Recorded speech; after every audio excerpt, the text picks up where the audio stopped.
Well, we're going to talk about another week of personal finance. Today, we're primarily going to be talking about loans and even talking about home loans there at the end. But we'll start out with personal loans. Again, there's certain situations you may find yourself in where you need to borrow money, whether it's for a vehicle or home or something like that. And a lot of times it does make sense to take a loan on some of those items, especially because the two items I just listed, homes and vehicles, the lender, they have collateral and they have very well established procedures to recover, the item. They have collateral in case you don't pay it back. So whether they repossess your vehicle or foreclose on your home, the fact that the lender has some sort of recourse means that they can offer the loan at a pretty reasonable rate. Also, with a home, as we've talked about before, the interest rates are quite low, and the interest is also tax deductible, so that can happen. Anyway, okay, so large purchases typically. Now that we will talk a little about like payday loans or some of these loans from they're basically loan sharks. They charge exorbitant interest rates and they kind of skirt around the law, and they do provide a function. I mean, it's not like you want to outright ban these folks, but definitely it's not people that you need to or want to be involved with on a regular basis. They should be strictly for emergencies. Unfortunately, that's not the nature of the economy right now, the way things work, and yeah, they do have sort of a predatory nature, but anyway, they provide a safety valve for certain folks, but in the process, they do some damage. Okay, so large purchases, like I said, cars, vehicles, things like that. Now, one thing that they don't talk about too much in here, and I'm a huge proponent of, is borrowing against your own money. When you have money in a retirement account, if you want to withdraw that money, you're going to be facing a penalty from the IRS of 10%. Plus, it's going to be added to your income, and it's just it's also going to diminish from your retirement.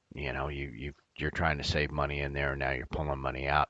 But what you can do is you can take a loan against your retirement monies, whether they be in like a 401k is where I typically do it. But you can, and you do pay interest, but you pay that interest to yourself. It goes back in your account. So anyway, we'll talk more about that as we go. But that's something that I do on a regular basis, and there's not much of a downside at all. And the loan approval process, literally, I've done this, on my phone in less than a couple, 3 minutes. Just log on an account, get the loan. I mean, there's no approval process because it's your own money, and you can get quite a bit of money.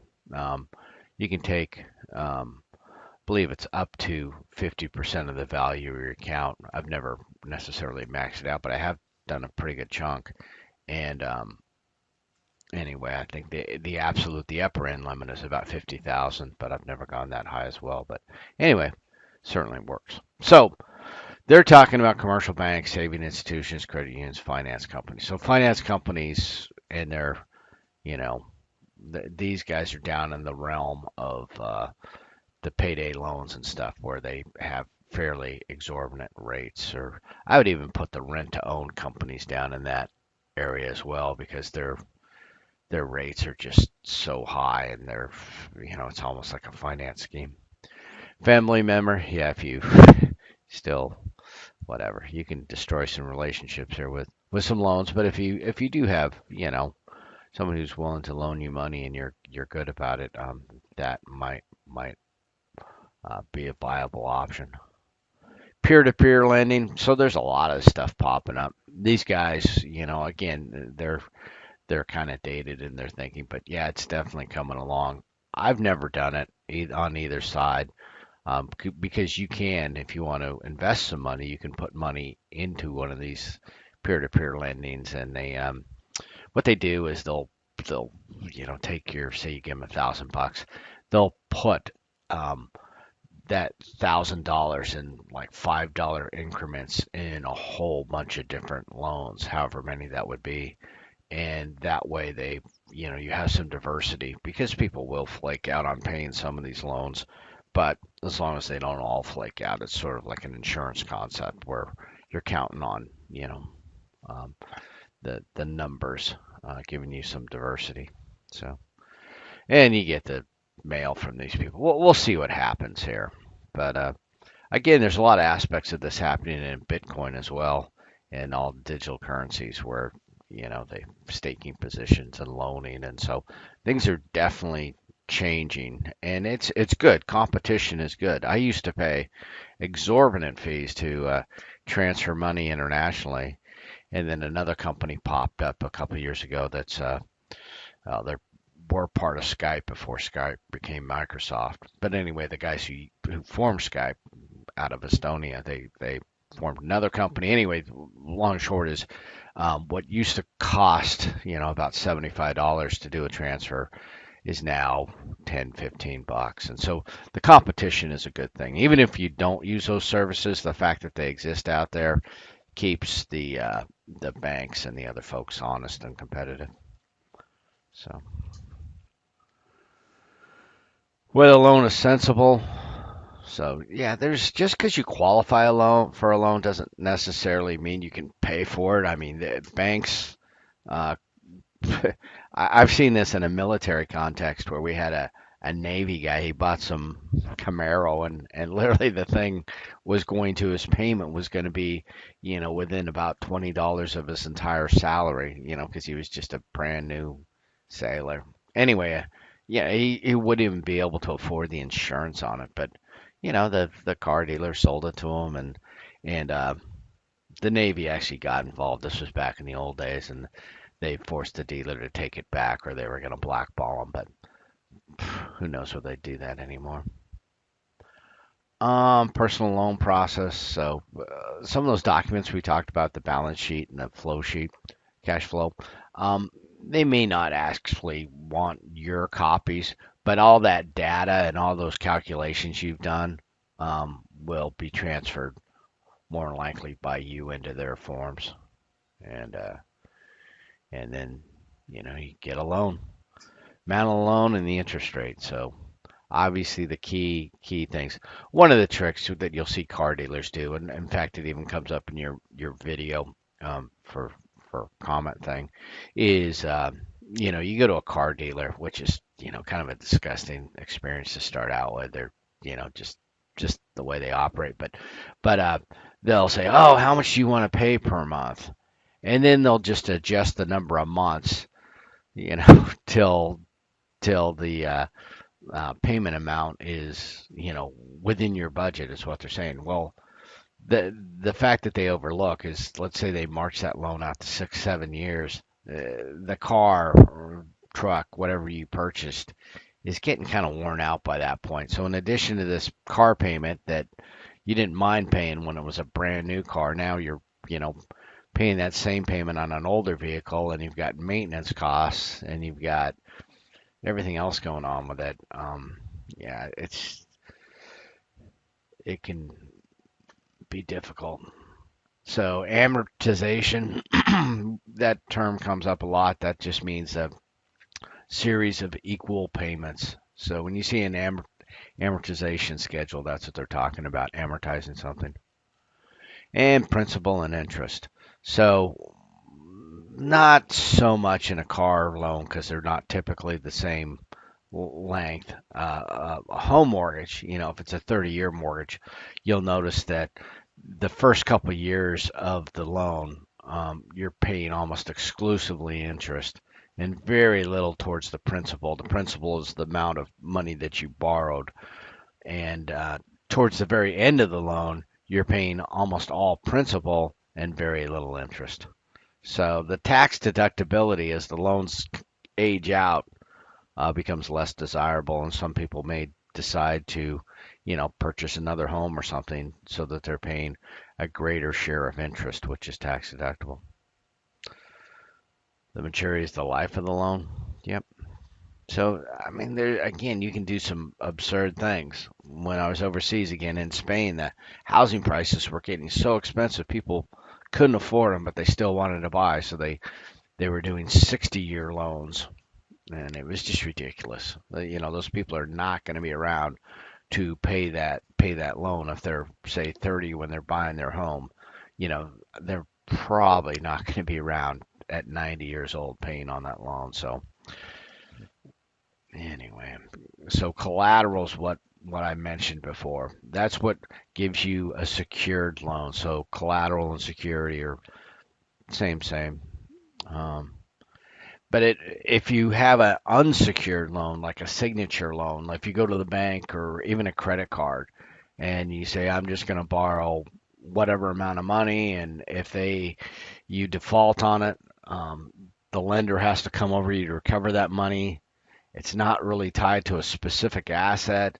It's very hard to basically repossess random stuff, and so the loan rates are going to be much more expensive. Co-signing, just do not do this. So what happens is if you co-sign a loan, let's say somebody comes to you, and a lot of times this happens in a family situation, and they'll say, "Hey, can you co-sign this loan for me?" Which means that the person who's trying to get the loan doesn't qualify. And so they'll come to you, and if you sign on the loan form, then they can qualify because, in essence, it's your loan. You're both listed on it, but when things go bad, um, what's going to happen when things go bad on a loan? They'll send you a few, notes, and they'll get a little nastier as they go. And at a certain point, the lender will just write it off. Not write it off in terms of you. They're still going to try, or somebody's still going to try to get the money out of you, but they'll sell it to a collection agency. And again, they'll sell it at a discounted rate, and these guys, can still collect the whole rate. So they'll sell a $5,000 debt for, I don't know, it depends on a lot of things with the loan, but maybe they'll sell that for $500. So, this dog the bounty hunter type guy is incentivized to collect because he can collect that whole $5,000. And so, time is money. If the loan's been co-signed, are you even going to go to the person who originally, took out the loan? I mean, that'd probably be, I guess, the ethical thing to do, but no way. You're going straight for the co-signer because that's the person who had the money. That's the person who had the resources to enable the qualification on the loan. And so you, as the person who co-signed this, you more than likely you're going to get blindsided because all those notes, to pay the bill were sent to the original loan person, and it not till it got into default did they come to you. And so, yeah, and they've got every legal right to do whatever, just as if you took the loan. So anyway, things can get very, very ugly. Just if somebody is that close to you and they want you to co-sign, just take the loan yourself or do whatever so at least you have control of it. But to be in this sort of partnership thing is nothing I would do. So loan applications, again, these types of forms, most everything's done online. What they do want though is they want that social security number because that gives them access to the FICO and all the rest of it, your credit score. They will want this, but this is just sort of to hang you later on if they say you lied about it. What they really want is your stuff from the credit bureau, and they want to verify also that you're currently employed and things haven't changed. But if you're self-employed, this becomes a bit more difficult. So APR, there's a lot of different laws, but they're always kind of playing catch up, and there's always workarounds. If you notice, like for example, credit cards, there aren't credit card companies that originate from the state of whatever California or Alaska or wherever. They're usually Delaware, sometimes out in the Midwest, and Delaware's kind of a whatever shoddy state in terms of business practices. Very, very business friendly, very corporate friendly.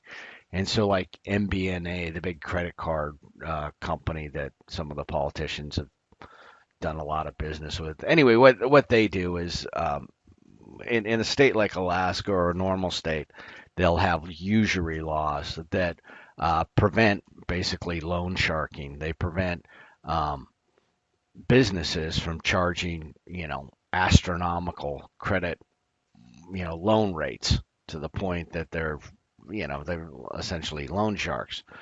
So that doesn't happen in most states, but then there's exceptions, and Delaware is that state. And they have very loose usury laws, and they have very loose, consumer protection laws. And so you can't really, take a business to court very easily in Delaware. And the credit card companies that have those, um, um, businesses located there can charge very high interest rates. Because again, it's regulated by the states, and the states, that's Delaware's thing, where they've made themselves very friendly to have those credit card companies located there. So, um, different banks can have different rates. So, obviously, you need to shop around. You will find, and also you'll, in order to get the lowest rate that's offered by a bank, you'll have to have extremely good credit. And again, that'll be judged by your FICO score. So that's why that can be important.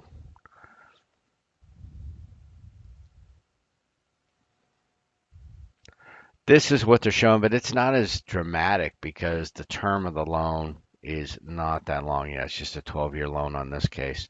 But you can see very little principal being paid down at first. So $20 of interest. Again, on a mortgage example, it's much more dramatic. But even in this case, by the end of the loan, very little interest and quite a bit of principal. So vehicles, the best answer is, as little as you can. The depreciation on vehicles is just, they're not an asset. They are going to do damage to your personal finance situation. So you want to make it as least damaging, the less damaging as you can. So obviously, you know, try not to, buy the car you want, rather get the car you need, perhaps getting a car that's maybe a year or two old, because that depreciation occurs quite rapidly on the front end. And then also, certain vehicles tend to have, incredible resale. And then specifically to Alaska, it can be a hassle for a lot of folks, but to purchase a vehicle in the lower 48, there are some dealerships that concentrate on that because they know the technical financial term would be arbitrage. The different price charged for the same items in different locations. If you go down to Kellogg, Idaho, and you buy a Chevy truck, it's going to be considerably cheaper than a truck purchased off the lot up here in Alaska. But again, it's up to you whether you have, you know, that kind of time and other things. Um, yep, limited debt solution, short car term. Anyway, just this is where you see a lot of folks who you know reward themselves with a big, huge vehicle, and it does have some financial consequences later in life.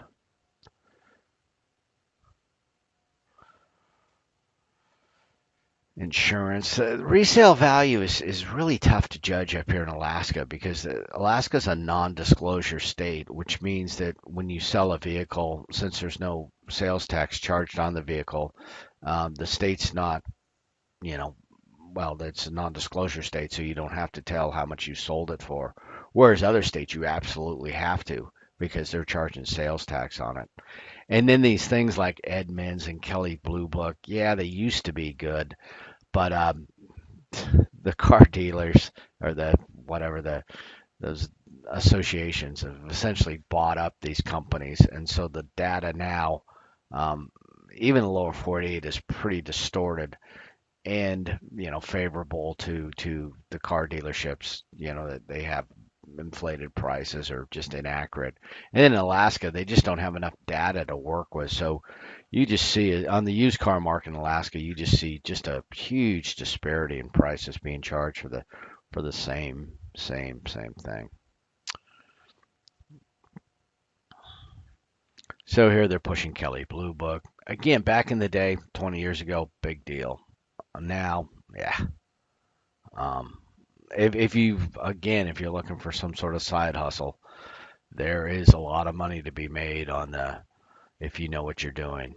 But again, I think if you sell more than 7 vehicles per year, you have to be listed as a dealer and do some other paperwork. But um, anyway, so they go through an example here of resale value. So certain vehicles like Toyotas, man, the resale value just stays up quite well. Insurance rates, yeah, it depends on your obviously your age, your driving record, male or female.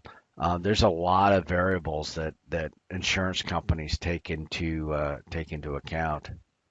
And again, I had, for example, a Dodge Viper at one point that was essentially uninsurable. It had, tons of power, no traction control, didn't even have anti-lock brakes. It had none of that.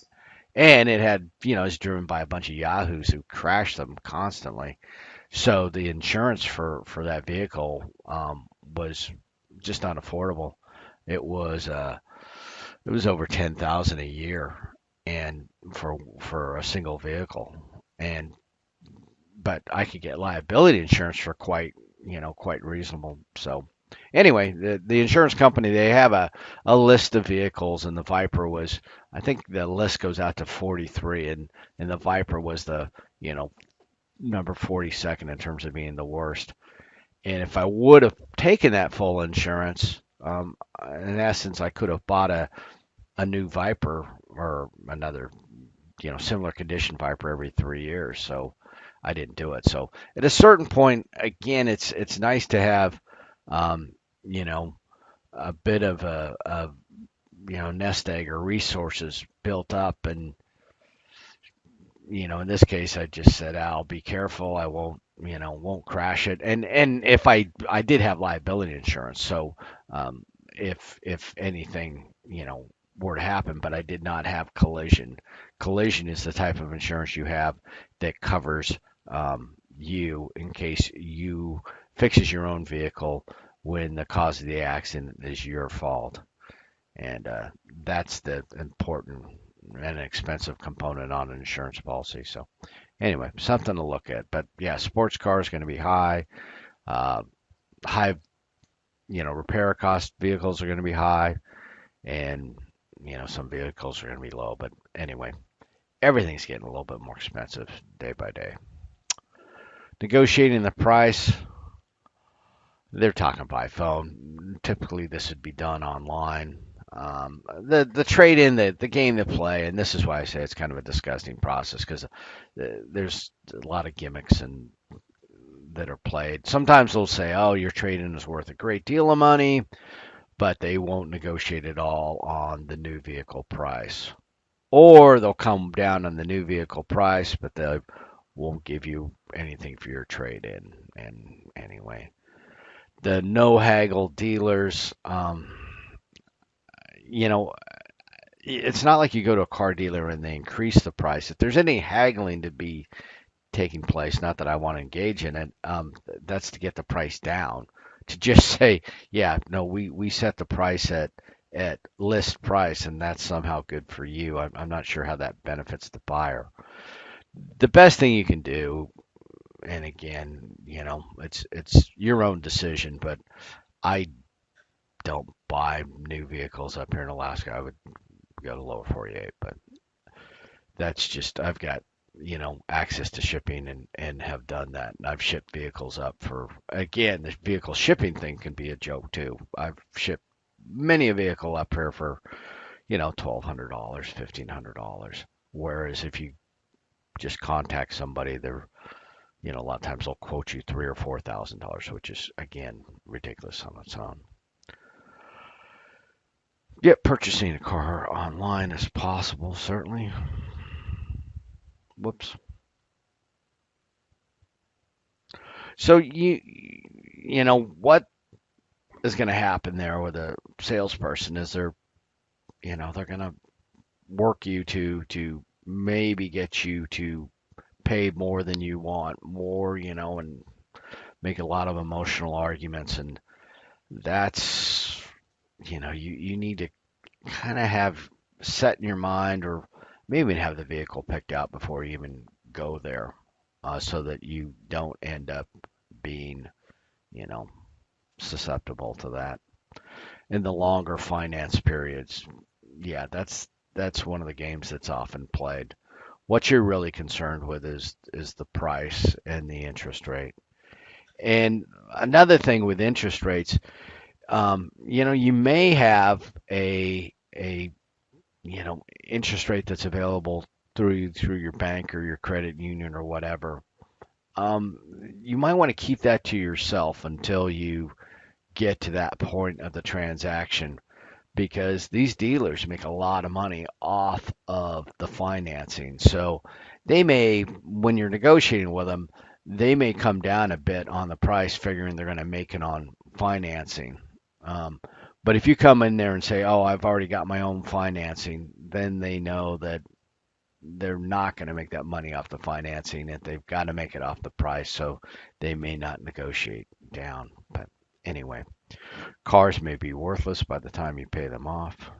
Certainly. Or the maintenance just may be up. I mean, again, I'm dating myself here, but it used to be $100,000 a vehicle was worn out. Now people tend to drive and drive. The vehicles are better. Some of the lubricants are better, so they do tend to last a little bit longer, but it's just a change.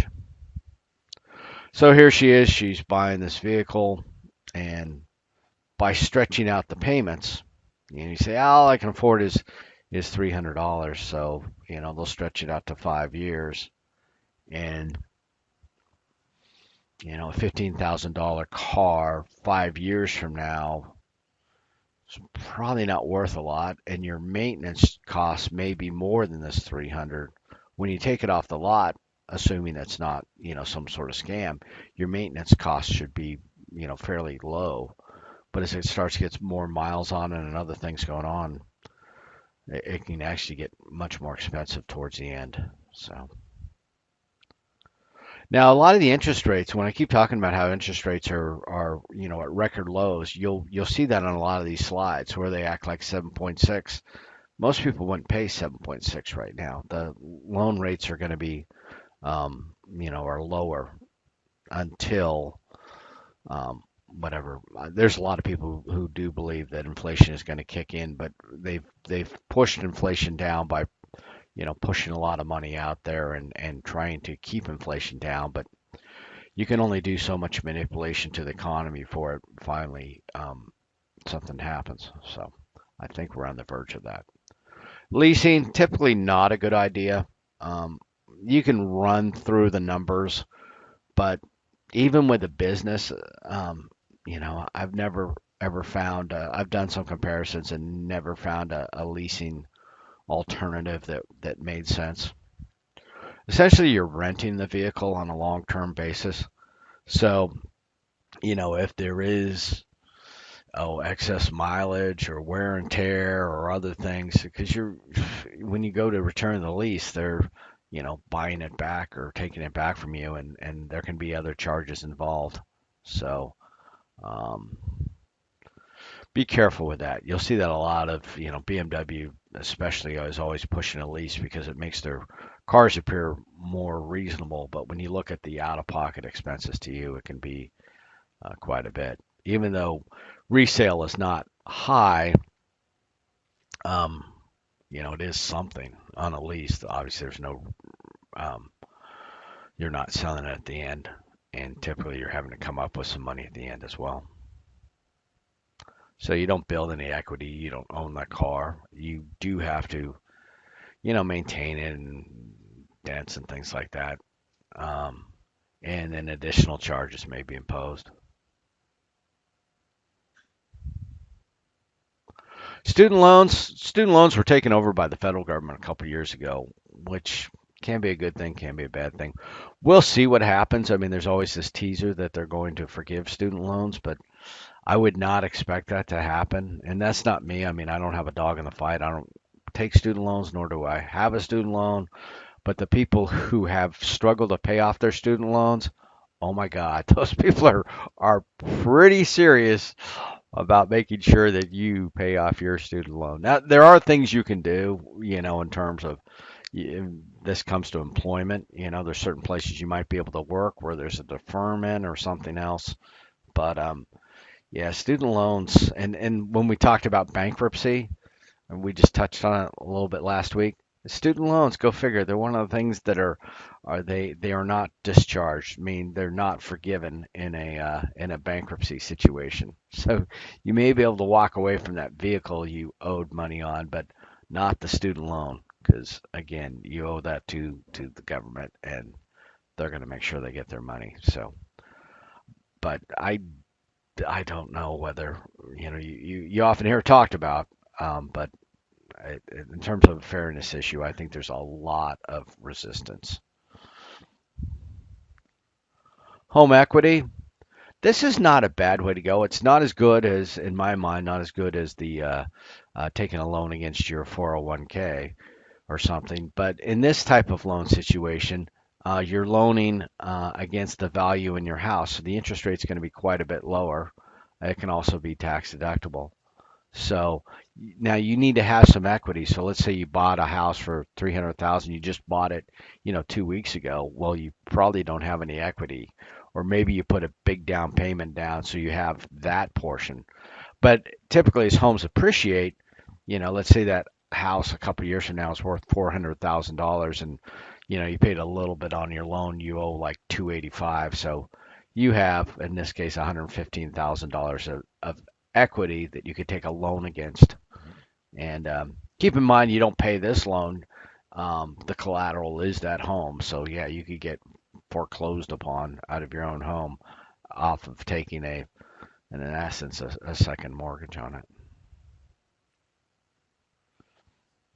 Yep, values go up and down.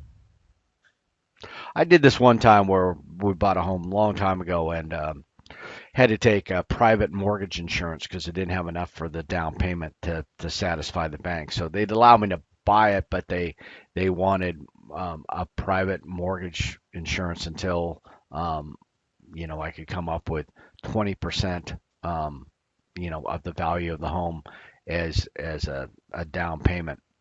Anyway, it was a market. This was in Las Vegas, and the market was just skyrocketing. Within a couple months, I had the house reappraised, and then I had sufficient equity, and I was able to cancel the private mortgage insurance.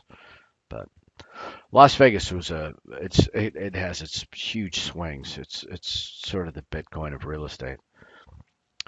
Interest rate on home equity loans, yeah, on the so this isn't your primary mortgage. This is just a smaller one. A lot of times it is variable and tied to a rate.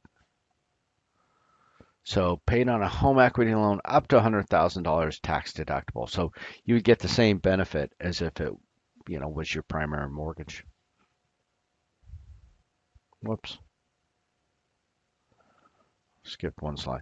So this payday loan, you'll see them in different states, different things. You go to the seedier side of town, and the states do tend to regulate these things. They call them title loans in some places in the South.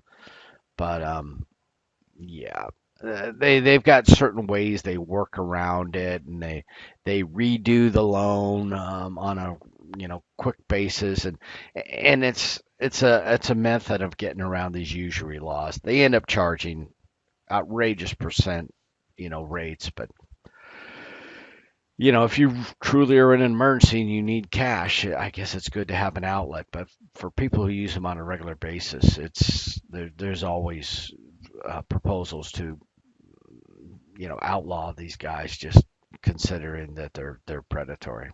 So even taking money against your credit card is a better alternative to this. I mean, a credit card is 20%. That might be a quarter of what these guys are charging because they've got fees and other things that are built in that anyway, it's just if you end up in that situation, do what you got to do, but try not to do that again because this will definitely impact your financial progress. And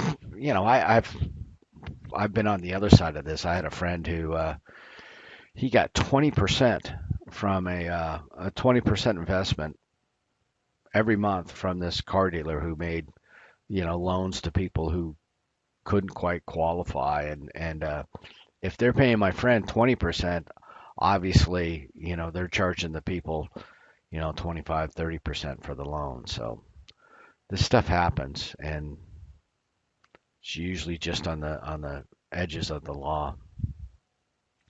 So purchasing and financing a home. So this is a more positive use of credit. This is kind of the way things are done. Again, if when you're in my mind, when you're eligible to buy a home, when you can qualify, that's the way the market moves, especially right now. Right now we're in a bit of an artificial market because interest rates are so low that there's so many people who can buy a home right now that it makes it very, very competitive.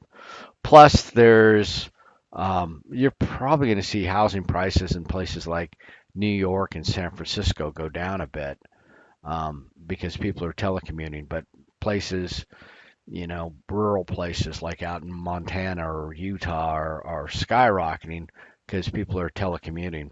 And, a lot of the reasons why you'd stay in a big city, the restaurants, the culture and stuff, most of those places have closed up and they're not coming back. What will be back is a bunch of, Applebee's and TGI Fridays kind of places, and not quite the culture that people were looking for. So the big cities of small business have been pretty well devastated by COVID shutdowns, and that's probably not going to bounce back anytime soon. So anyway, um, so here we're talking a home equity loan. So this is just the mortgage on your home, and the reason why it's cheap is because of that collateral is the home. They typically want 80%, so that's when we're talking about a 20% um, down payment. What would be required if you exceed that, they may require that private mortgage insurance that I was talking about, and that way they might let you, put down 10%, and you just pay the PMI, the private mortgage insurance, on top of that. But again, as soon as you can get above um, that 20% in terms of collateral, you can have that private mortgage insurance removed. The private mortgage insurance in this case might be, let's say, $200 a month, which is, just wasted money on top of the mortgage you're already paying. Now, if you're a veteran or something like that, you might be able to work around it. And buying your first home is always the most difficult one. A second home, you should have the proceeds from your previous home, and you roll from one home to another. It's getting in on that first home that can be difficult. Talked about student loan. We're rolling the wrong way. There we go. Impact of the economy. So yeah, right now you don't see Alaska as being a huge. It's had its ups and downs a little bit, but for the most part, it weathered the 2007 2008 crisis without a big swing. I'm not even sure how much of a crisis that was, But in certain places in the lower 48, Miami and Phoenix and Las Vegas, places like that, it was quite crazy. Didn't necessarily happen up here.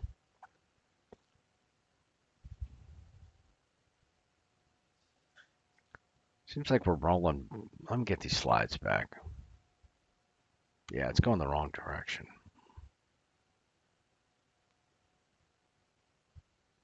I'm sorry about that. Okay, so the down payment. Um, yeah, closing costs on a typical home. There's a schedule. I actually have a real estate license. I've let it lapse, but um, there's certain costs that are attributed to the buyer and certain ones that are anticipated to the seller. But we're talking in the neighborhood of maybe $10,000.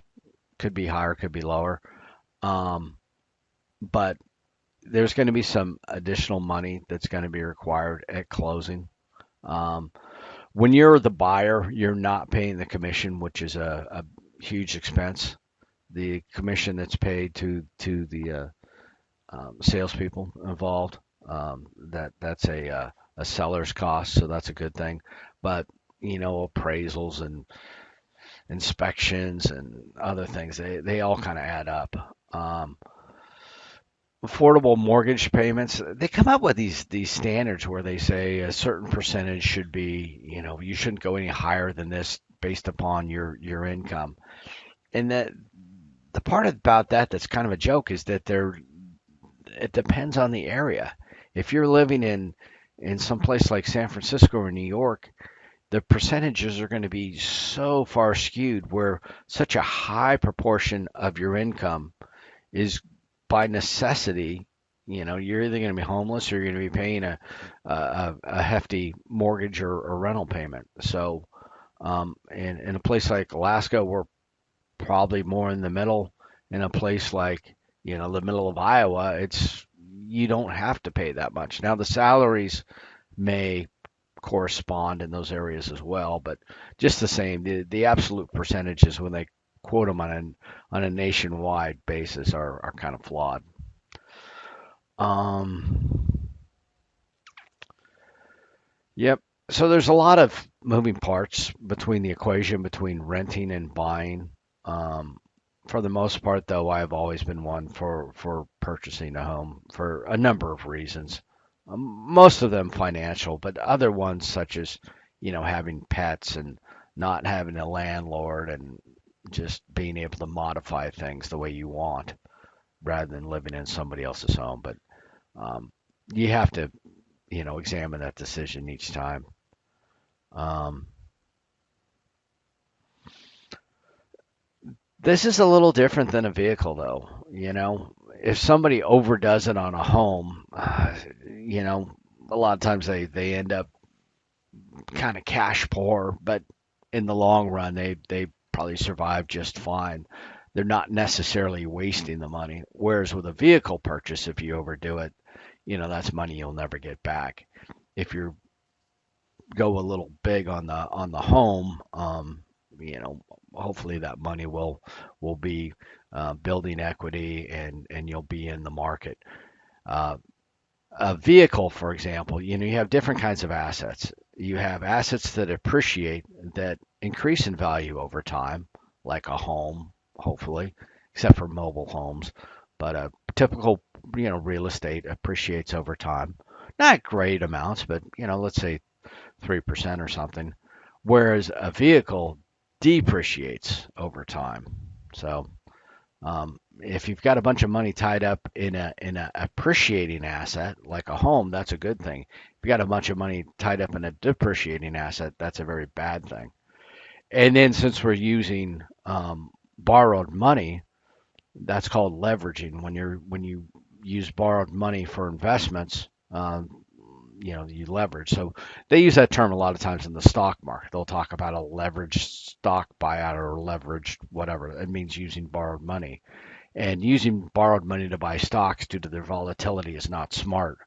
But using borrowed money to buy real estate, that's kind of the way it's done. And that gives you, again, let's say the asset's only going up by 3% per year, but let's say in this case, you're controlling a huge asset. Let's say you put 20% down, so you put down what 60,000 on a $300,000 asset. Um, you're making 3% on 300,000, right? So that's what, 9,000 dollars on $60,000 you have invested. So because of the leverage, $9,000 on 60,000 bucks is a huge return. Now again, there's other parts, but that ability to use leverage safely is what makes, real estate profitable. Anyway, home values don't always rise over time. They can drop. Believe it or not, this statement would have almost been controversial a couple of years ago because that's why people got in such a mess back in 2008 or 2007. They said, "Oh, real estate always goes up."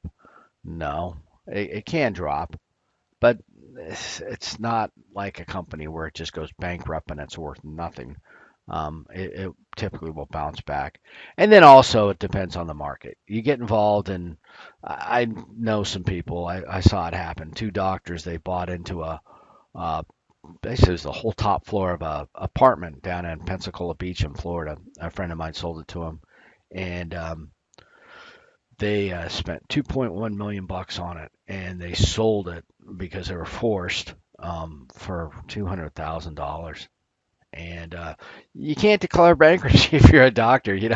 If you've got an income like that, you can try to declare bankruptcy, but the court will kind of laugh at you and say, nope, you got yourself into this situation, you'll get yourself out of this situation.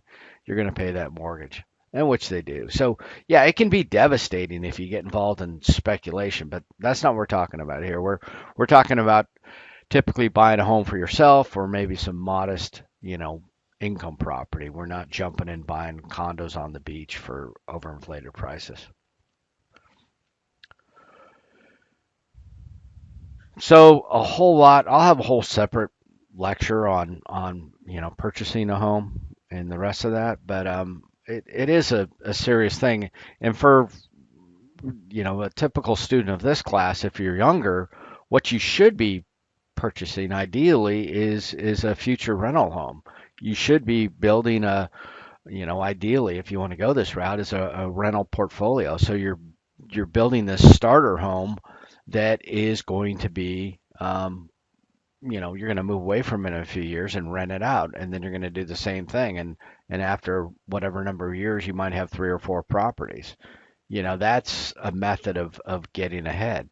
So when you're purchasing this home, you want something that's going to fit your needs now, but you also want something that's going to fit a lot of people's needs. Let's say you don't have kids. You're like, I don't care about the schools. Yeah, you actually do care about the schools because when you resell that home, the potential buyer or the renter is more than likely going to have kids and be concerned about schools. And so there's a lot of things to, you have to look at a neighborhood. There's always a tendency to want to buy something in a nice new neighborhood, but a lot of those neighborhoods, if they're all built at the same time, they kind of become future slums. So, I'm anyway, you got to think things through, and it is such a huge investment. But do your research. Condominiums, I know there's probably some real estate people involved here, in the course who have, chosen that as a trade, and so they may have their own opinions on this, but I'm definitely not a fan of condominiums. Number one, because it's, kind of an apartment, so you give up a lot of that. Freedom you would have in a standalone, single family home. But my particular problem is being involved in sales just the limited amount I was. A lot of these associations will have restrictions on your ability to rent the condo. They'll have only a certain percentage of the condominiums can be rented within that complex. So, worst case scenario, let's say you lose your job or something, or you decide you want to move, and you go to sell your condominium. It won't sell, so well, I'll just rent it instead. You may not be able to. if there's already a certain number. Now, again, we can talk about homeowners associations and condo associations, and the rules are going to be different, but it's quite prevalent though to have these restrictions on the ability to rent um, condominiums, and in that case, it would just sit vacant till either you sold it or there are fewer rentals. But anyway, it's not a situation I want to be in. So yeah, I've never lived in a condo, and hopefully never will. Relying on a real estate agent. So as a buyer, it's kind of a no-brainer. Really, I mean, there's so many aspects. You can look online and get yourself in so much trouble.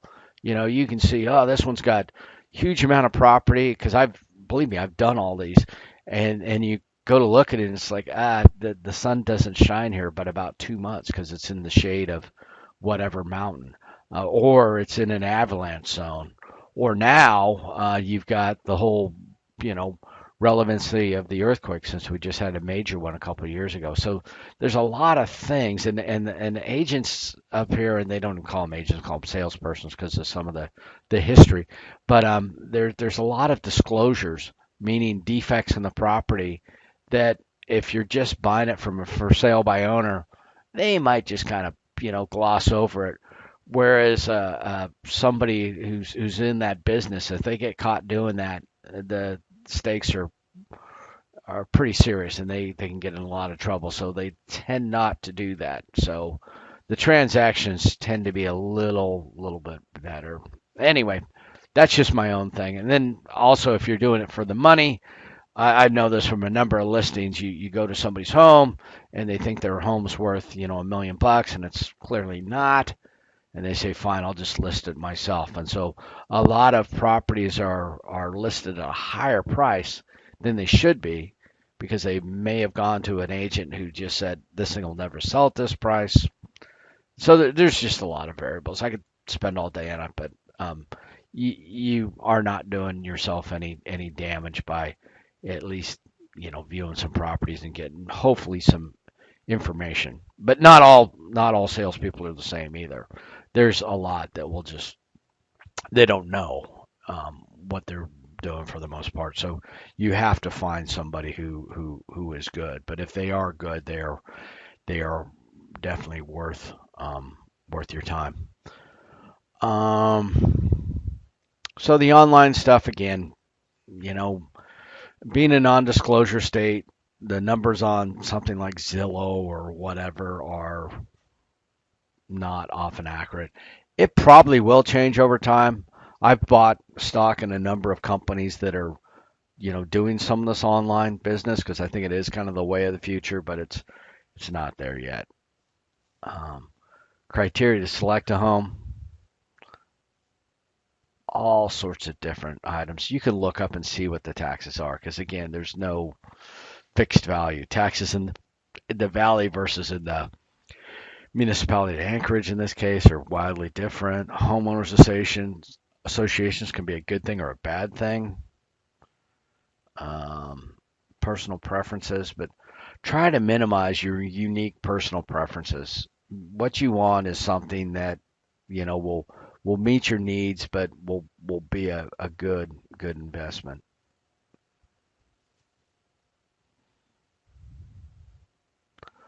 Valuation of the home, people are always very excited when they see that their home appraised for the price they paid for it.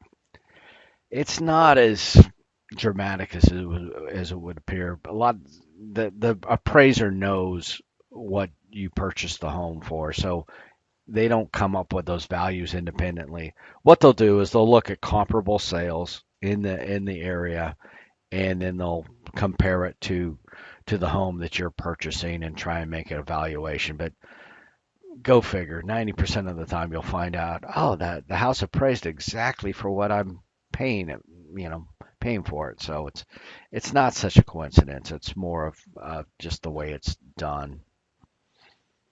Ultimately, the value of a home is what it will sell for. So I don't like these ones that go by just price per square foot because this does not take into account location. It does not take into account the lot size. you know, a quarter acre lot versus a 3 or 10 acre lot. So there's a lot more variables, and many of the people want to just quote you based upon the square footage of the living areas. And anyway, it's one way of doing it for rentals, or if it's a McMansion on a postage stamp size lot. But I think there's too many variables to do it just strictly on a square footage basis. So huge demand right now for homes because there's a lot of people in the market. Interest rates are very low, and a lot of people who, it's kind of the haves and the have-nots. COVID's been very good to some people and very bad to others. But if you're a government worker or a school teacher or something like that, they've actually seen a bit of a windfall. And with the low interest rates, um, there's a lot of demand for homes, especially in the more rural areas I mentioned about telecommuting.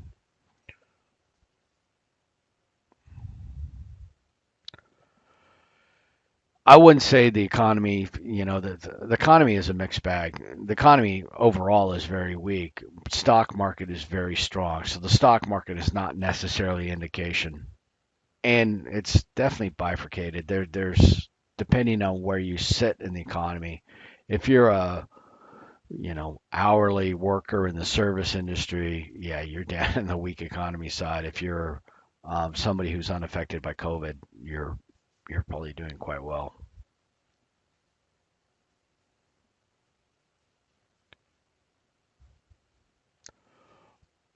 So the financial crisis, what happened is it takes a little bit more now to qualify for a home. Um, People are less likely to get involved in as sketchy deals as they once were because people have realized that home prices can go both up and down. They don't just go up. Also, a lot less use of variable um, adjustable interest rates. If you take an adjustable rate, it will typically start out quite a bit lower and it'll be tied to some sort of index. As inflation goes up, that rate can go up. Um, those are just not as popular as they were because there's a little bit more risk involved. And then also because interest rates are so low right now that the difference between a variable and a fixed rate are not that significant.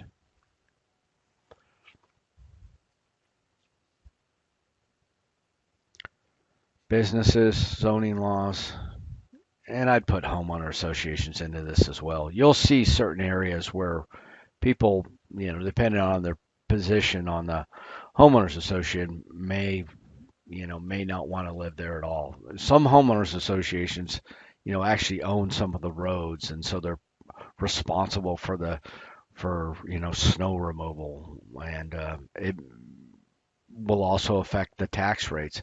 Taxes might be lower in that area. But if the homeowners association is anyway, it can. I have a friend. His job in his homeowners association is to count trees. I mean, he does a number of things, but his primary role is to make sure that everybody has three living trees in their front yard. If they don't, they get assessed a fine. And by God, if you have a trailer out there, anyway, I just don't want that level of involvement by other people in my life. So I would not do that. But anyway, yeah, zoning laws though, if you're right next to a business, if you're right off a freeway, it's going to change things for the negative. Um, this relationship between the salespeople, who they're representing, typically you want your own. You want a fiduciary. You want somebody who's out for your best interest and not trying to balance it. So there's all sorts of disclosures again that you'll when you meet with the person, the salesperson, about who they're representing and who they're not. But you don't want somebody on both sides of the deal where they're representing both the buyer and the seller. Negotiating a price, a lot of variables here. Um, if you put in an offer and it's rejected, you know, they're you're starting over. But there's other things that get involved in offers. Let's say you write an offer, but it's contingent upon something like contingent in the sale. In my mind, that's not even an offer. If I'm selling it, I'm not selling it to you. Not take care of your house, get your money, and then come see me. But I'm not going to take the house off the market contingent upon the sale of your home. And there's just a lot of things like that. Or if somebody comes to you without having a credit check, they don't have a what they call like a 90% letter where they've gone and got pre-qualified. They don't know if they're going to qualify yet, so they're putting in an offer contingent upon them getting financing. They should have got their financing already, so they're just kind of wasting your time, my time. Anyway, and then also in terms of making offers, let's say somebody's offering, or listed their home for 350,000, you offer them 290 or something. Sometimes you can go too low to the point where you'll kind of insult them, and it's not really viewed as a good faith, you know, um, attempt. So anyway, you'll this helps to have your salesperson maybe guide you on this. But yeah, most of the time, you can get some sort of um, money down, but it depends on the market. So um, anyway, there's other factors that go into it too, in terms of when you're going to move in and other things that may be important to you as well that they might be able to modify if they aren't willing to modify upon the price. Down payment usually 10 to 20%. Yep. And so here's this PMI that I was referring to before. May be required if your down payment's less. I mean, you could do well in offers. When I bought my current property, the people selling it, they whatever is being sold kind of by a committee. And so they came up with a price, and they didn't want to dicker too much on the price, but they came down just a little bit. But the big thing they did was they didn't do a good, getting a survey is kind of expensive. Well, the property was pretty big. It was sold listed as 78 acres, and it didn't seem like the it was based upon being on a river and where the water line was. When they re surveyed the property, granted I had to pay for the survey, but come to find out that they owned a little bit more than they thought, and so I ended up with 93 acres. So, same price. I didn't make a big deal of it with them, and they didn't adjust the price. So anyway, there's if you're sharp, there's ways that you can come out on top. Um, okay, sorry, this computer's jacking up on me. Come on.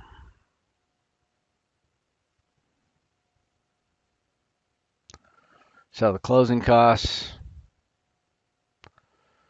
Most people don't typically get involved with doing points.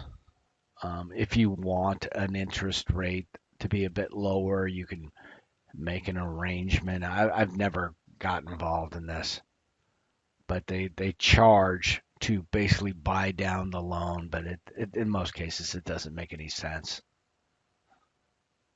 Loan origination fees, a bunch of other fees, title search fees, um, but I always estimate about $10,000. So fixed rate mortgage, that's typically what, for comparison's sake, when people talk about what interest rates are, they're typically referring to a fixed rate mortgage. Preferred when interest rates are expected to rise, which is definitely the case right now. May be assumable, but typically not.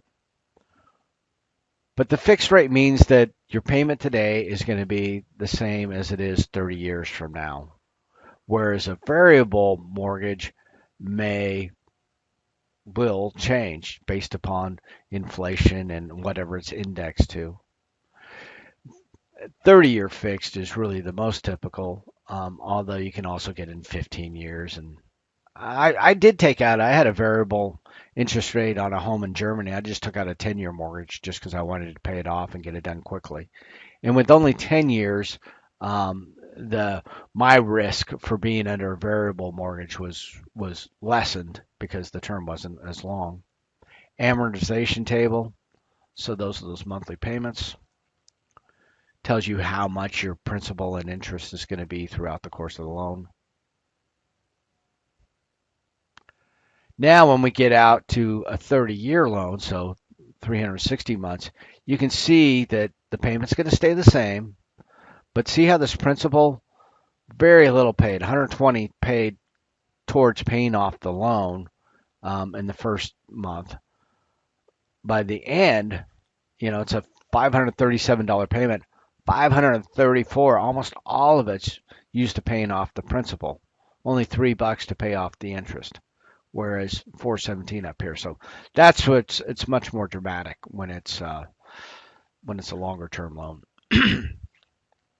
But this interest rate, 5% used to be viewed as not a bad rate. Now it is that'd be refinance time in a big way.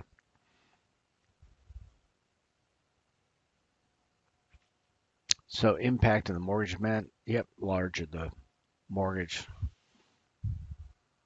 and the interest rate can have a huge effect. So we'll look at some examples here. This one is, okay, they're just doing that same example we talked about, principal versus interest. So 30-year mortgage, so principal 1475 and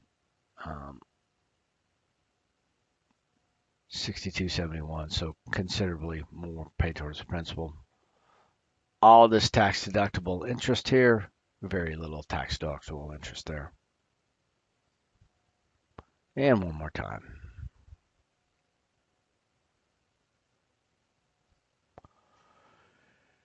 Yep, the longer the mortgage, the lower the payment.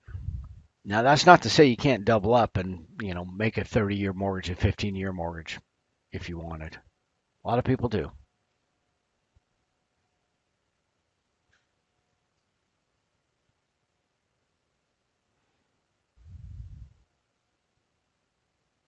So keep in mind, this is not, let's say you buy a home for 180,000. It's not going to be much of a home, number one, but your payment is not going to be, 966. Your payment is going to be this 966 plus the property tax plus the insurance. So, probably in the $1,300 range, something like that.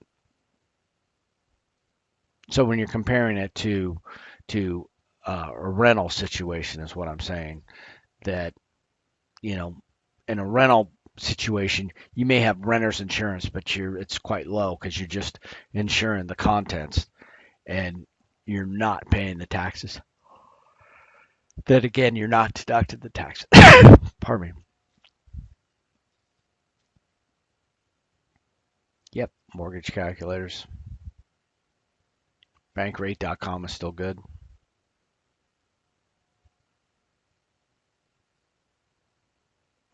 So you can tell by this chart, we're you can get loans down in 2.75. So they're off the chart, literally on a good way on the bottom side. But see how it changes this payment. So this is a $100,000 loan, and same loan, but just the difference in the interest rate of 4% to an 8%. So double the rate, but the payment doesn't quite double. But I mean, it's significant. You move this rate down to 2.75 and you're looking at like $300 in here. So there's a lot more people who can afford to buy right now, or a lot more people who want to buy because the interest rates are low. So there's a lot more competition. So right now, real estate prices are being pressed up because of the competition.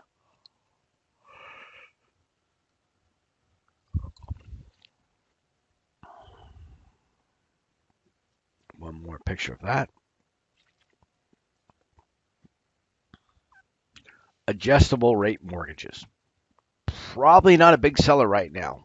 Now, if interest rates got back up to, back in the Jimmy Carter years, it was just a pop back then, but the interest rates were, golly, it just shut down the housing markets. I want to say they got as high as 18%. It was just unaffordable. You would not do it. People knew they weren't going to stay up that long, so if they were buying a home, they'd buy an adjustable rate mortgage, knowing that when interest rates normalize, they'd refinance and get under a fixed rate. But I did this with a Spanish home and I did it with a German home, and the interest rates I was paying were ridiculously low because there was very little risk to the lender. Because if interest rates start to go up, it's not like the lender's stuck with that loan. He just raises the rates, and so it was definitely affordable, but I was definitely gambling a little bit. Caps on adjustable rate mortgages, so they can't go from 2% to 8% overnight, but it'll take a few years. They're indexed to something, and then it's all spelled out in the loan. But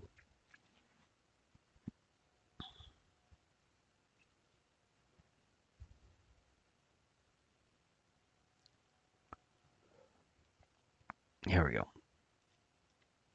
So that decision,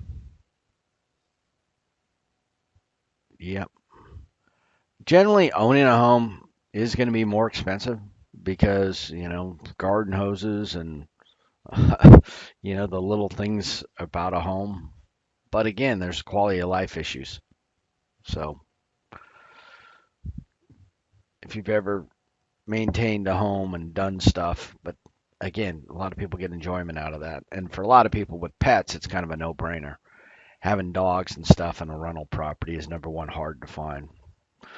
I take pets in my rental properties, but I charge a bit of a premium. I had one previous tenants, they had 5 dogs. I was going to negotiate a little bit on the rental price, but once they said they had 5 dogs, and the dogs didn't do a bit of damage, they kept them outside for the most part, and they were super well behaved. But there was no negotiation on the rental price because nobody would rent to somebody with 5 dogs other than me. So I knew I didn't have to very much. Balloon payments, some of these other payment methods, you know, you're paying interest only for a while, then it explodes. And anyway, a lot of creative tactics that probably don't exist for the most part right now, just because the fallout from 2007, and also the fact that just regular interest rates are low enough to where you don't have to be doing some of this crazy stuff to afford it. Yeah. Refinancing. So when rates drop, and they have to drop, a point or two, but yeah, refinancing is I've done that a few times. And again, if they drop more, now they're kind of down at the bottom. But I refinanced one home twice in a matter of a couple of years just because it made sense, and it took about $500 off the payment each time. So not hard to do.